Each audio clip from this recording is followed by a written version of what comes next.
una po sa lahat, nagpapasalamat po ako sa taas na Barkanina na ID. nakarating po ako dito sa ating bansa na maganda po yung ano nila process po. Mula po Kuwait to Pinas po.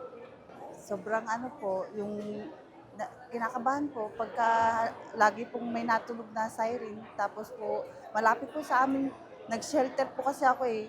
Tapos malapit po sa amin yung pag kada siren, may pagsabog po nagaganap. Kaya hindi po kami makatulog.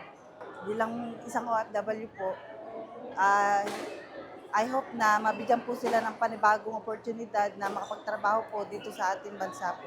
Kahit napakatagal po ng aming biyahe, lahat po ng mga staff, lahat po ng alagang-alaga po kami. Wala pong masasabi, kundi thank you po. Medyo ano po, masaya po. Parang po ano kasi nawala po yung kaba namin, yung pakiramdam na makakapiling na namin yung pamilya namin, yung pamilya ko. Nung nandun pa ako sa ano sa Kuwait, bali parang yung isip ko ba nandito na gusto talaga. Taka yung nanay ko na hospital kakaisip, gawa ng yun nga, yung gusto niya kung parang nag-aalala siya. Nagpapasalamat din po talaga ako na nabigyan ng programang repatriation. Marami naman po na naibigay sila sa amin. Tulong pinansyal po, mga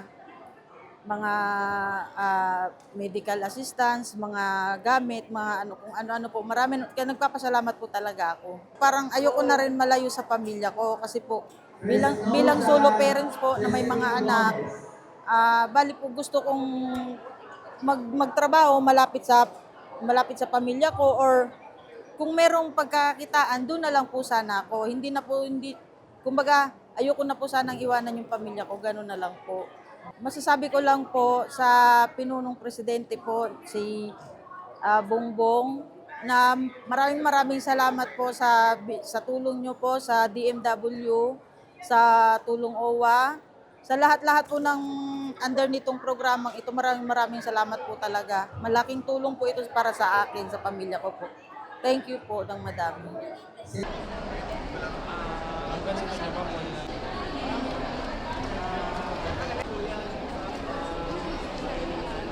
Takot po, talaga. Takot na takot kami, ma'am. Siyempre, kahit natutulog kami, mamaya nandyan na naman ang bombang namin. Iyak kami dyan, tapos tatakbo kami sa baba, ganun. Iyak kami talaga sa takot. Kaya gusto po namin nakauwi na po lahat yung mga yung mga naiwan pa po magit pong sandaan. May mga bata po kasi. Sana matulungan ninyo sila kasi kawawa. Sana po makauwi na po sila leader po namin at yung mga bata po doon na sa room po namin. Nagpapasalamat po kami na natulungan ninyo. Kasi meron pang may sakit po doon. Hindi ko po ini-expect na may bibigay sila nga. Ang importante lang po sa akin, makauwi po kami ligtas. Kasi po yung pera, makakapagtrabaho po kami ulit.